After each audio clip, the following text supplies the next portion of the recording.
It's indeed a great pleasure to be standing here before you today. You know, I do wear several hats, as he said, as a sports team owner, also owner, CEO of hospitality industry, but I'm also here because I love care. I'm dedicated to your work, and I'm here to be your mouthpiece as best I can as a global ambassador. But this morning, I'm going to speak to you really as an entrepreneur, and we're going to try and connect the segment of my work as an entrepreneur and my work as a volunteer to care. As an entrepreneur, and in my world, you start with a good idea. And from that one good idea, everything else flows. As an NGO, you start with a mission, a singular mission. And that mission remains the alpha and the omega of your organization. In my world, things move very quickly. A good idea one day can be something completely different the next. In my world, budgets are sometimes moving targets and must constantly be revisited as market factors fluctuate and buying and selling opportunities present themselves. In your world, your organizations often start with fixed budgets and simply backfill from there. In my world, it behooves me to constantly reassess my operation, not from the inside out, but from the outside in, and as a consumer might view it. That is, after all, the very essence of both customer service and marketing. In your world, your mission remains your mantra, which is good. But slavery to a singular mission can often lead to a two-dimensional, inside-out, and myopic thinking, which is bad. There's an old adage about the difference between sales and marketing. Sales is telling people what you've got. Marketing is asking them what they want. In my relationship with care, which I have said many, many times before, and I will say it many times again, it has been one of the greatest relationships of my life. And more often, care has tended to keep handing me a fixed menu as if I'm in a fine restaurant. But fortunately, over the past 3 years, as my serving as a global ambassador, it has changed a bit, but we got a long ways to go. And even I, as a donor and a voluntary foot soldier for this NGO, I know I'm not alone in this because I've spoken to other philanthropists. And all I want is I want someone to come to me and say, Sheila, what turned you on? What can we do for you that will touch that something deep inside of you and keep you excited about the work we're doing?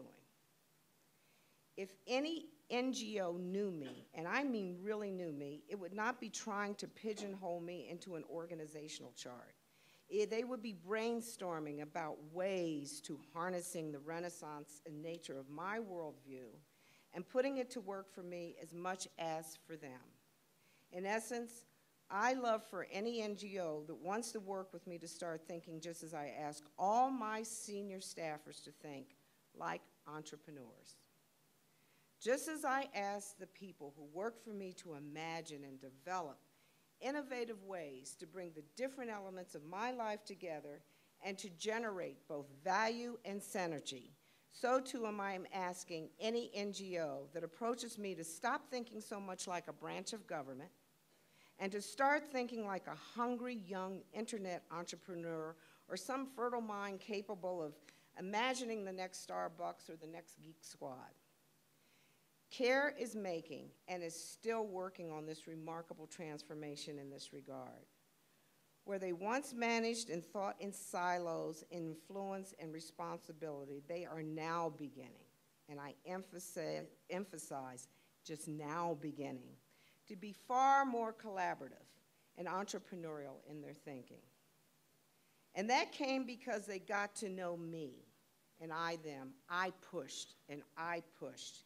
And I helped instill in them, at least to a small but growing degree, an appreciation for the things in that the business world holds dear: time, imagination, and vision. Let me give you an example. I'm involved not only with CARE, but I hold many other hats. I sit on boards of the Jackie Robinson Foundation, Parsons School of Design in New York. And what I did a few years back was to look at the organizations that I'm involved in and how our missions could overlap with CARE and how they can complement each other. And by doing that, by treating my giving like a business, I was able to develop a unique collaborative program which brought students to developing countries and allowed them to develop greater leadership skills to the benefit of the Jackie Robinson Foundation, expand their and to Parsons to expand their design horizons, and to help volunteers on the ground to the benefit of CARE. My point is this: I don't want to have to constantly be the one applying imagination to my philanthropic efforts. I want the NGOs I work with to do that for me. In the world of philanthropy today, there are two kinds of money. There's old money and there's new money. And frankly, there's a staggering amount of new money out there. There's a lot of cash, guys. Old money is generational. Some of it centuries old. It's what many in the business call it patient capital. Old money is money that often doesn't do much of anything but accrue interest and grow bigger. Often, it just simply is there. It doesn't go anywhere. Old money often demands little in return from its NGO partners, outside of maybe some differential recognition, an eye-catching annual report, and constantly balanced ledger sheet. Don't get me wrong. Old money wants to change the world too.